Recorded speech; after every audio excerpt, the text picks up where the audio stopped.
A walk to nowhere. Early the next morning, Abanazar arrived at Aladdin's house, and then he and Aladdin walked to the market. "First of all, we must look at coats," Abanazar said.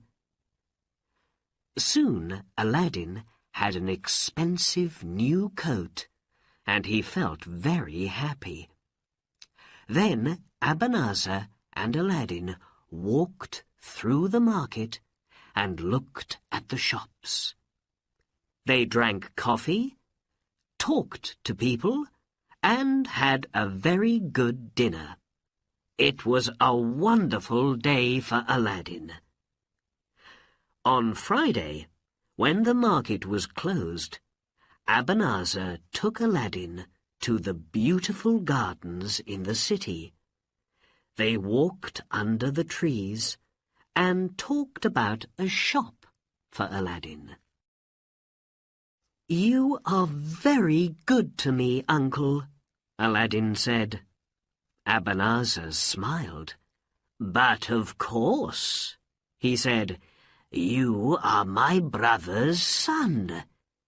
Now, let us leave the city and go up into the hills. There is something wonderful there, and you must see it."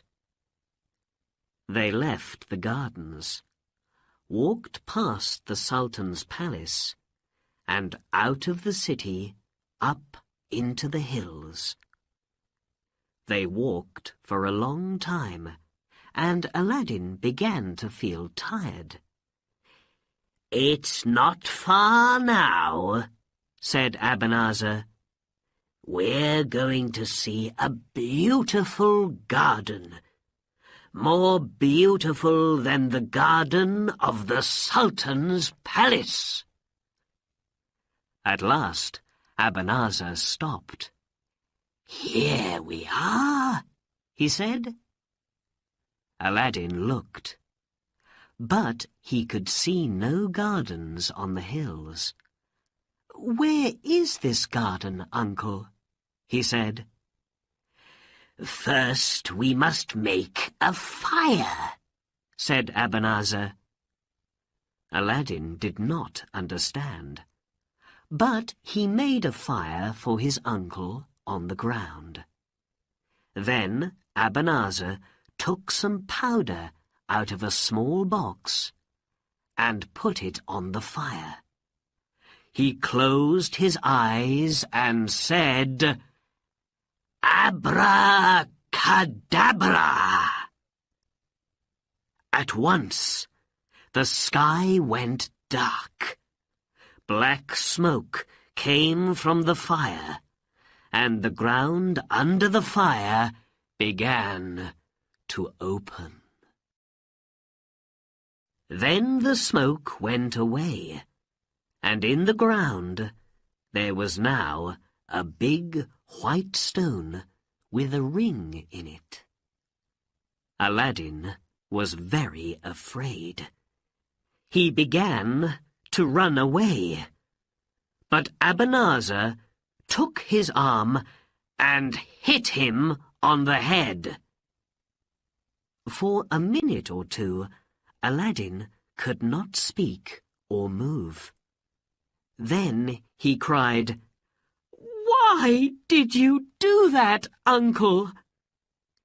"You must be a man now, not a child," said Abanazar. "I am your father's brother, and you must obey me. Don't be afraid. In a short time, you're going to be a rich man. Now, listen carefully." He took Aladdin's hand.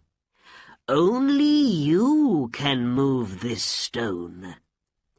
Put your hand on the ring and say your name and your father's name. very afraid, Aladdin put his hand on the ring. It was not hot, but very cold.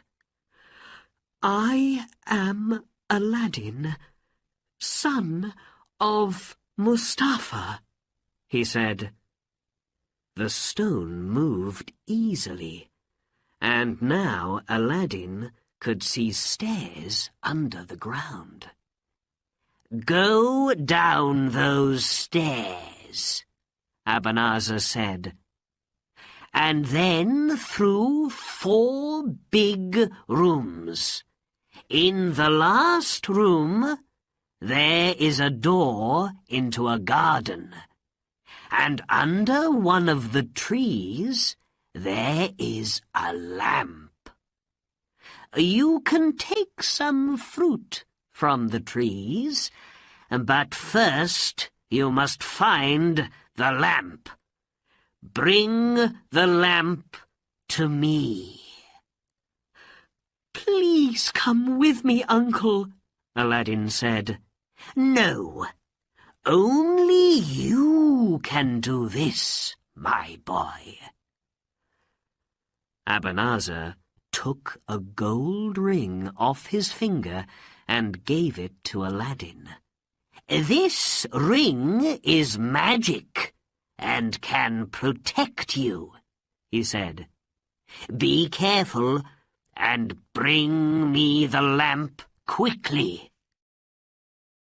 Aladdin put the ring on the little finger of his left hand and began to go down the stairs. It was dark, and he was afraid, but he was more afraid of Abanazar. And Aladdin was right to be afraid, because Abanazar was not his uncle. He was a magician from Morocco, and he wanted this lamp very much. It was a magic lamp, and only a poor boy from the city could get it for him, a boy called Aladdin. Aladdin went down 100 stairs and into the first room. Down here it was not dark, and he went quickly through the rooms to the door into the garden. There were trees in the garden, with beautiful fruit of different colors, white, red, green, and yellow. He soon found the lamp under one of the trees. "Why does my uncle want this dirty old lamp?" he thought. He put it in his pocket. Then he began to take fruit from the trees, and to put it in every pocket of his coat. After that, he went back to the stairs and began to go up. Soon he could see Abanazar and the blue sky. "Give the lamp to me," Abanazar said, and put out his hand. "Quickly, boy, the lamp!" Aladdin could not get the lamp out of his pocket because it was under the fruit. He looked at Abanazar's angry face and was afraid.